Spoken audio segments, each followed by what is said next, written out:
Dia! Tudo cada vez melhor? Espero que seja tudo cada vez melhor na sua vida. Hoje, nossa 15ª live, estudando o livro de Paramahansa Yogananda, a autobiografia de um yogi. E hoje com mais algumas histórias sobrenaturais que ele conta aqui nesse livro, que ele traz ao nosso conhecimento, falando a respeito um pouco mais da história de vida de Lahiri Mahasaya, grande guru, que foi guru de Swami Shri Yukteswar, que por sua vez foi guru de Paramahansa Yogananda.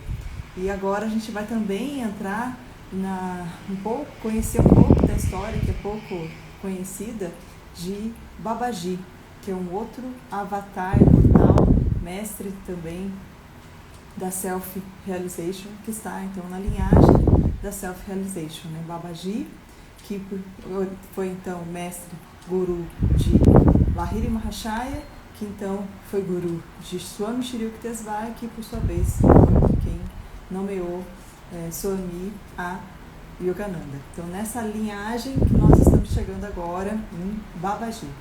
Vamos conhecer então um pouquinho dessa história.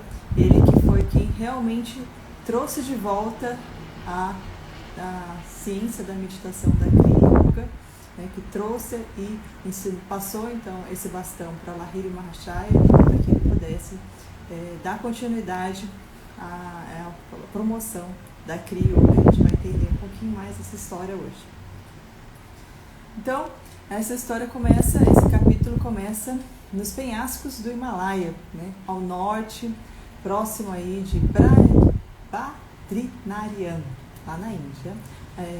Esse local abençoado então pela presença viva de Babaji, como eu falei, foi guru de Lahiri Mahasaya.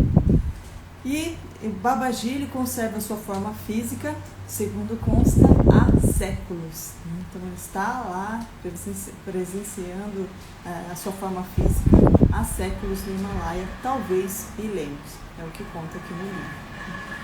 Então ele é um imortal, o Babaji, ele é um avatara. Em sânscrito, avatara significa descida. Nas escrituras hindus, então, avatara é a descida da divindade à carne. Então, ele é um dos avataras que nós já tivemos aqui. Assim como Krishna, assim como Jesus Cristo, ele é um dessas descida da divindade à carne. Então, o espírito, esse estado espiritual de Babaji está além da nossa compreensão humana. E assim ensinava Shri Yukteswar. E os Upanishads, que são escrituras hindus, né, classificaram cada estágio do avanço, do nosso avanço espiritual aqui, né, dizendo o seguinte, que um Siddha é um ser aperfeiçoado que progrediu do estado de Jivanmukta, liberto enquanto vivo, para o de Paramukta, supremamente livre, poder, né, total sobre a morte. Então, segundo os Upanishads, existe cada um desses estágios, né, de avanço espiritual.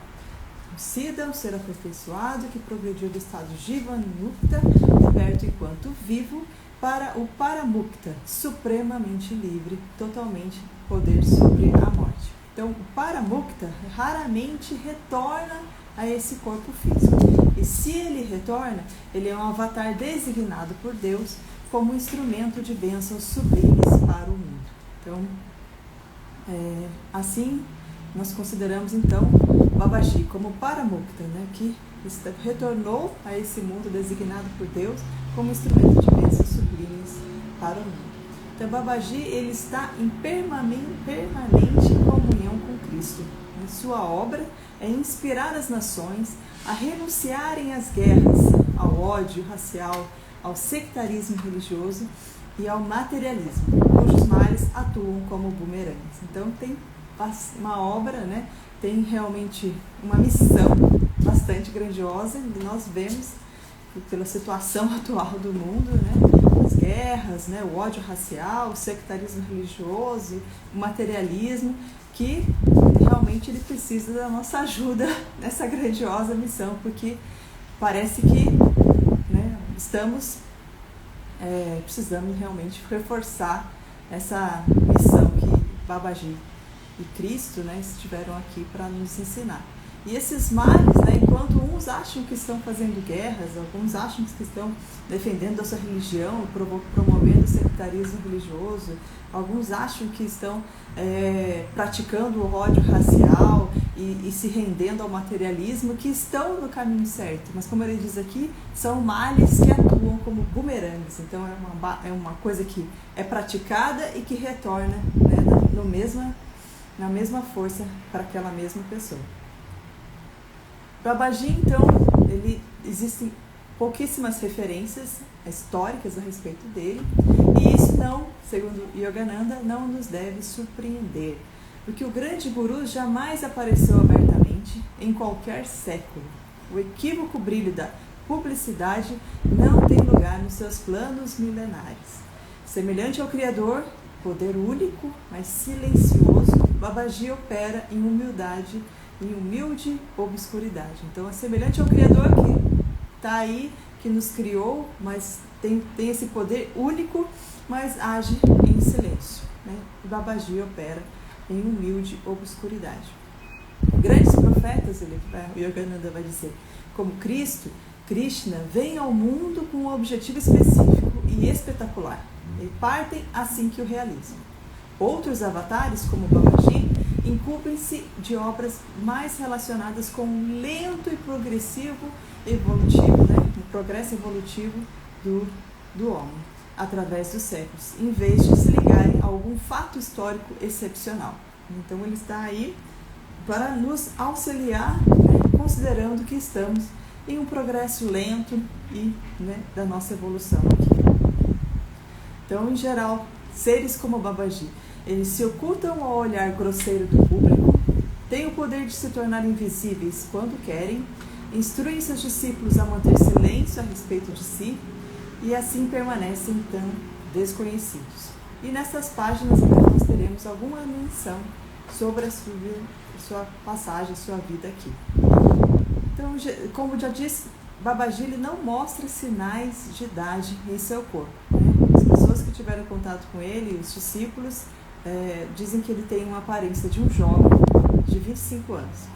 E Yogananda vai dizer que conheceu a partir do seu instrutor de sânscrito, Swami Kebalananda, que passou algum tempo com Babaji no Himalaia e contou 2 histórias a respeito da sua passagem, né, ao lado de Babaji.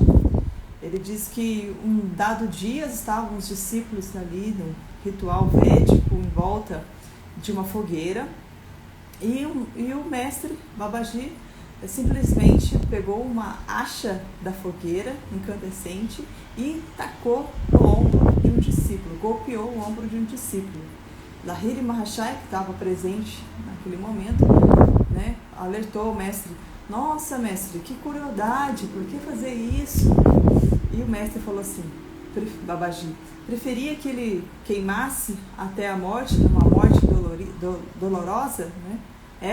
A partir desse pequeno ato, alguns dos seus karmas foram purificados.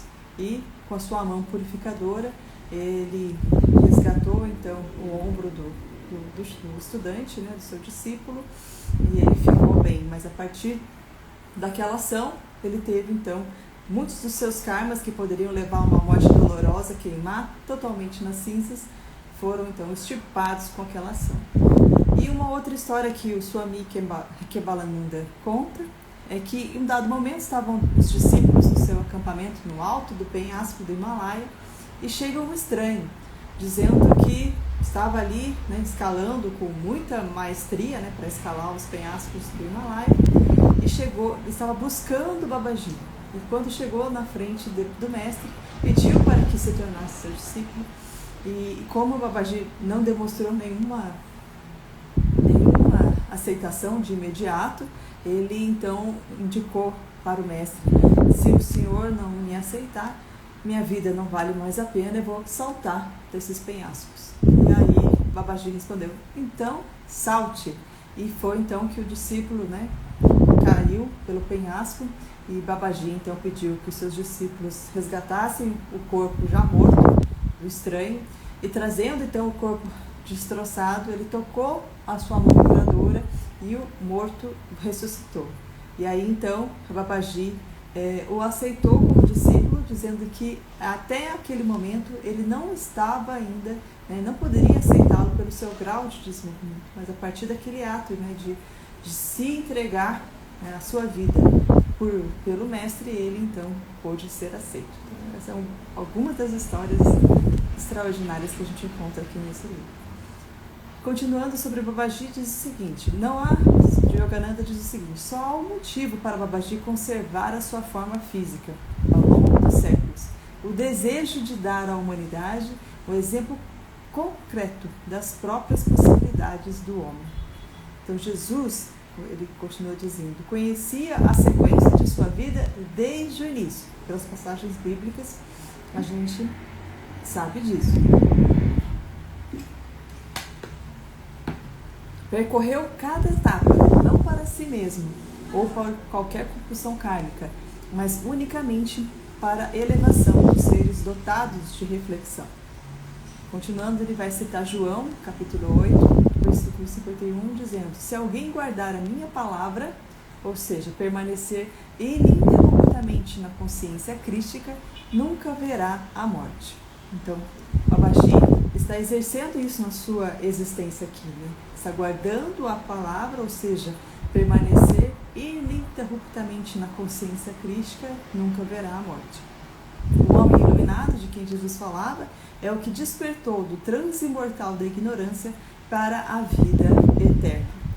E continuando, ele vai dizer: a natureza essencial do homem é o espírito, esse espírito com E maiúsculo, onipresente e sem forma. A encarnação kármica ou obrigatória resulta de avidia, ignorância. As escrituras hindus ensinam que nascimento e morte são manifestações de Maya, ilusão cósmica. Nascimento e morte só têm sentido neste mundo da relatividade. Então, a gente pode refletir e pensar, o que fazer então enquanto nós estamos aqui neste mundo? Qual seria essa nossa missão aqui?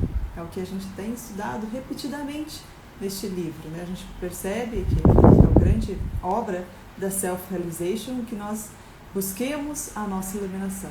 Busquemos Deus, mais do que promover palestras de grande impacto emocional. A propósito da Self-Realization, como o próprio nome diz, é a nossa autorrealização.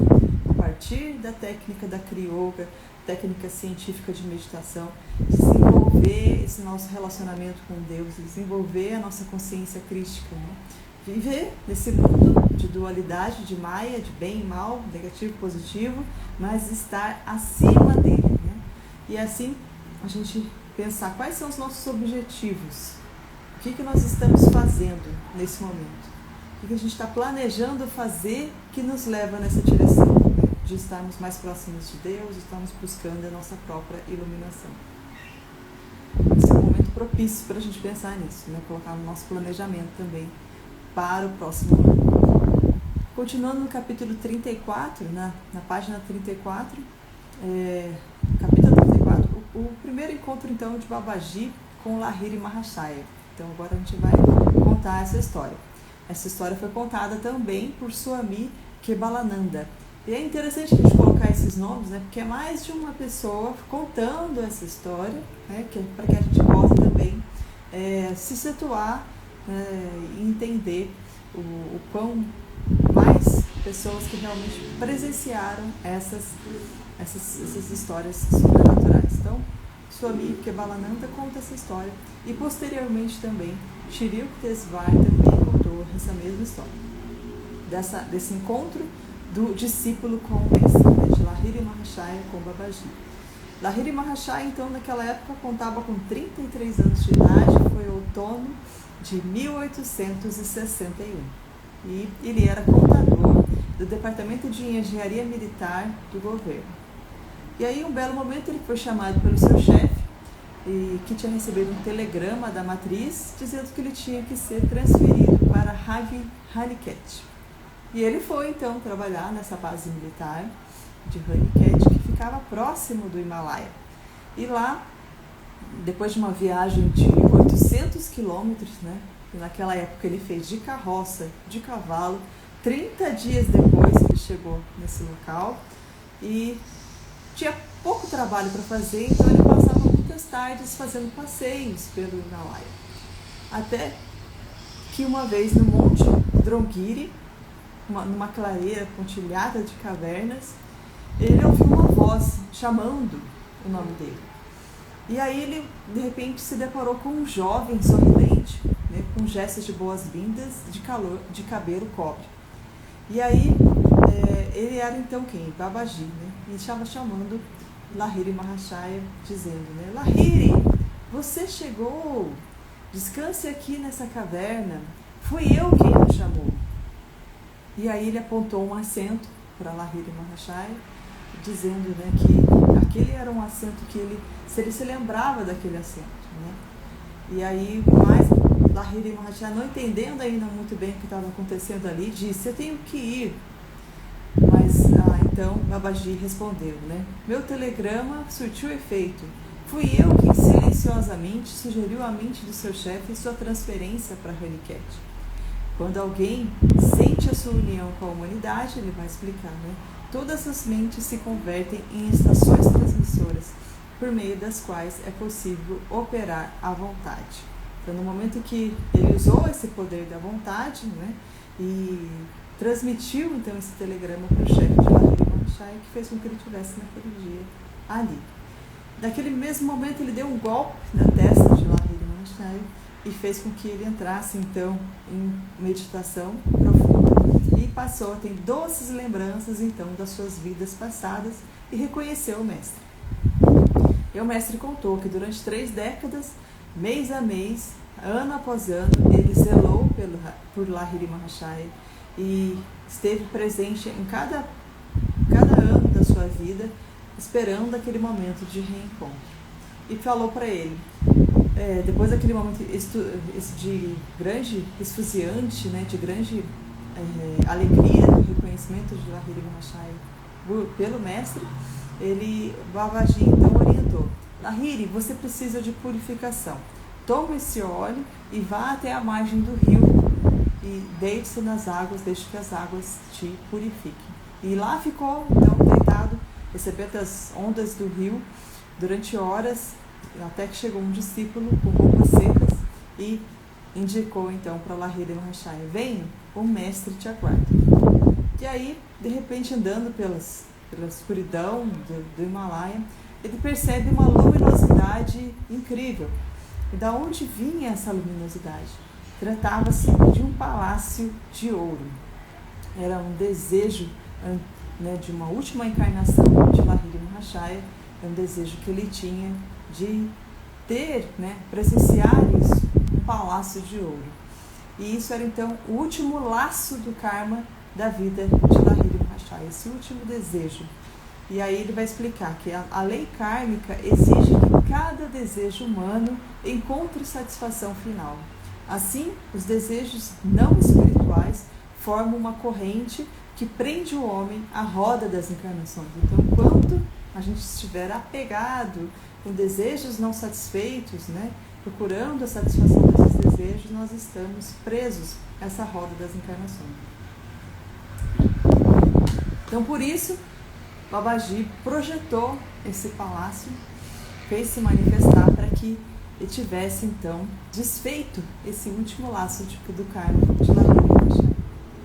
Então, um palácio de ouro deslumbrante, ornamentado com incontáveis joias, situados entre belos jardins, refletido em lagos tranquilos, um espetáculo de grandeza ímpar. E aí, Lahiri Mahashaya pediu então para aquele discípulo que estava com ele explicasse como que aquilo era possível. E ele disse, o cosmos inteiro é um pensamento projetado do Criador, é um sonho de Deus, de sua mente ele fez todas as coisas. Primeiro o Senhor criou a Terra com uma ideia, ativou essa ideia com energia atômica e depois a matéria então passou a existir.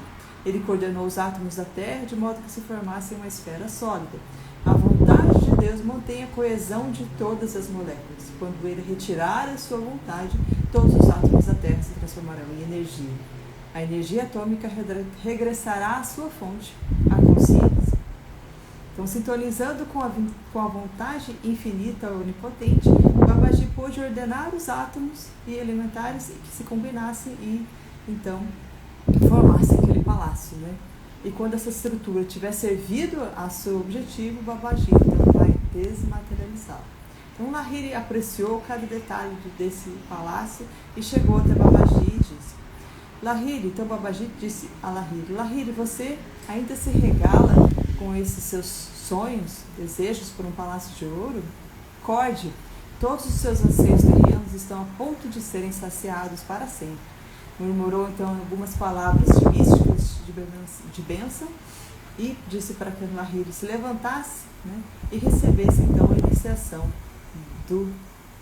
no reino de Deus por meio da Kriya Yoga.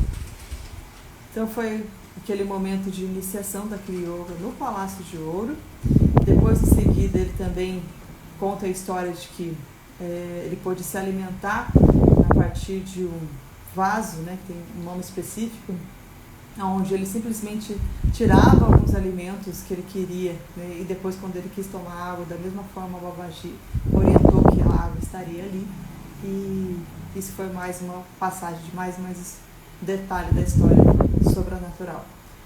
E depois, já desfeito o Palácio de Ouro, ele entrou em meditação, um Nirvikalpa Samadhi, né, essa meditação profunda, permanecendo em bem-aventurança ininterrupta por 7 dias, Lahiri Mahashaya, né, cruzando os estrados sucessivos de autoconhecimento, penetrou os domínios imortais da realidade, todas as limitações ilusórias desapareceram.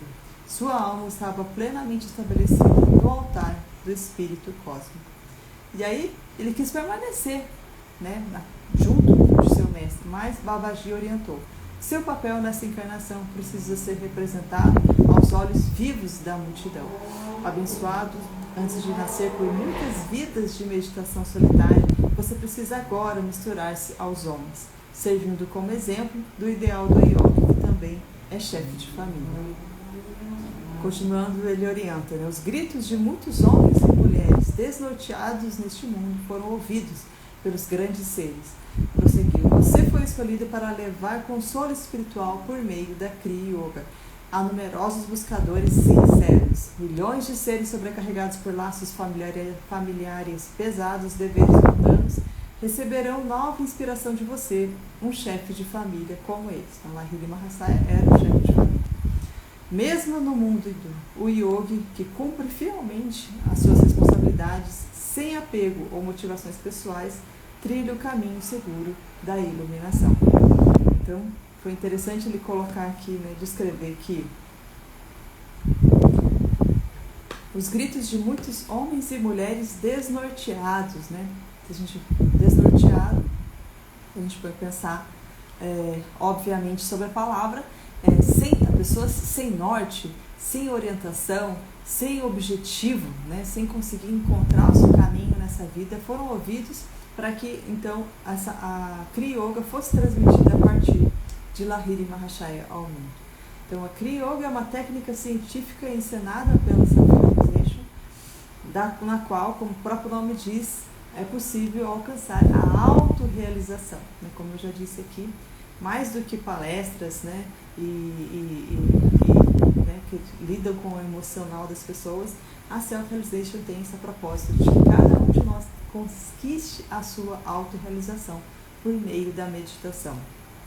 E aí ele diz, né, mesmo no mundo, o yogi que cumpre fielmente suas responsabilidades, sem apego ou motivações pessoais, trilha o caminho seguro da iluminação. Então esse é um caminho para todos nós, né? Um caminho que a gente não se apega a nada, busca exercer, né, o desapego, busca sair desse laço do karma, das reencarnações, se desapegando, né, se deixando para trás aquilo que faz com que a gente fique preso a essa roda das reencarnações. Assim como a gente aprende na história bíblica, né, que diz, né, se sua mão, seu dedo está te incomodando, corte. Né? Isso é cortar o quê? É cortar essa necessidade de manter aquele hábito ruim que nos prende, né, a esse apego ao nosso ego. Ou também, livre também de motivações pessoais. Então, esses grandes gurus não tinham motivações pessoais de se exaltar sua própria personalidade, né? Sim de cumprir fielmente a sua responsabilidade, o seu propósito. E aí então Lahiri Mahashaya orientou que Lahiri Mahashaya então concedesse a chave da Kriya Yoga somente a chelas, estudantes, né, qualificados. O Babaji orientou: conceda a chave da Kriya Yoga somente a estudantes qualificados. Quem promete sacrificar tudo na busca da divindade está apto a desvendar os mistérios finais da vida por meio da ciência da meditação. Então, Lahiri Mahashaya, por sua vez, pediu ao mestre, né, que ele pudesse permitir conferir a Kriya Yoga a todos os buscadores sinceros, mesmo que a princípio não sejam capazes de devotar-se à completa renúncia interna. Então, ele pediu que o mestre então aliviasse ali aquela regra rígida de que somente a estudantes qualificados que pudessem sacrificar tudo na busca da divindade, mas que ele abrisse um pouco mais para que ele pudesse então conferir a Kriya Yoga a todos os buscadores sinceros, mesmo aqueles que naquele momento não fossem capazes de devotar completa renúncia. Daí Babaji então concedeu, né? E Lahiri Mahashaya continuou dizendo: homens e mulheres de todo o mundo torturados, perseguidos pelo tríplice sofrimento físico, mental e espiritual, necessitam de incentivo especial. Talvez nunca tentem caminhar para a liberdade se a iniciação em Kriya lhes for vedada, se for um grupo muito fechado, né? Então, Babaji concedeu que a Kriya Yoga fosse então ensinada a mais pessoas e orientou também, lembrando as palavras do Bhagavad Gita: mesmo uma pequena prática deste Dharma, esse rito, né, religioso ou ação correta, te salvará de grande temor. Mahatma Bhayati. Os colossais sofrimentos inerentes aos sucessivos ciclos de nascimento e morte. Então o Babaji pediu que Lahiri Mahashaya sempre orientasse, considerando essas palavras do Bhagavad Gita, né, que mesmo uma pequena prática que a gente possa fazer nos salvará desse grande temor, dos colossais sofrimentos inerentes aos sucessivos ciclos de nascimento e morte. Aí, então, Lahiri Mahashaya teve que voltar à sua vida, né, em comum com as pessoas, e ele teve então um incidente com alguns parentes logo depois que ele esteve na presença de Babaji, que ele resolveu contar essa sua experiência para esses parentes, e aí os parentes riram dele e não acreditaram no que ele estava falando, né? Então Babaji então pediu, Lahiri Mahashaya então pediu para que Babaji aparecesse na sua casa. Então pediu que os parentes saíssem da casa e que ele então ficou num quarto e fez uma prece para que Babaji aparecesse, se materializasse ali. E Babaji naquele momento se materializou, mas muito contrariado, né, dizendo: por que você me chamou por uma coisa assim tão desnecessária, né? E o orientou que a verdade é para quem procura seriamente e não para quem tem curiosidade ociosa. É fácil acreditar quando se vê. Não é necessário então uma busca sincera. Só descobre a verdade além dos sentidos os que merecem por terem vencido o seu natural ceticismo materialista. Então assim ele orientou Lahiri Mahashaya naquela ocasião.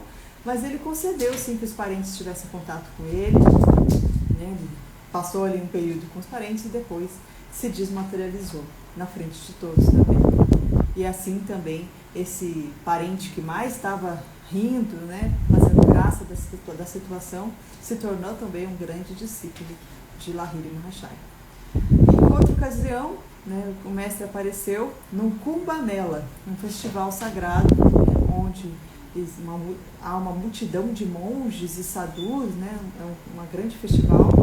E aí Lahiri Mahashaya, participando desse festival, passou por uma seta que estava ali, né, com uma escudela de mendigo.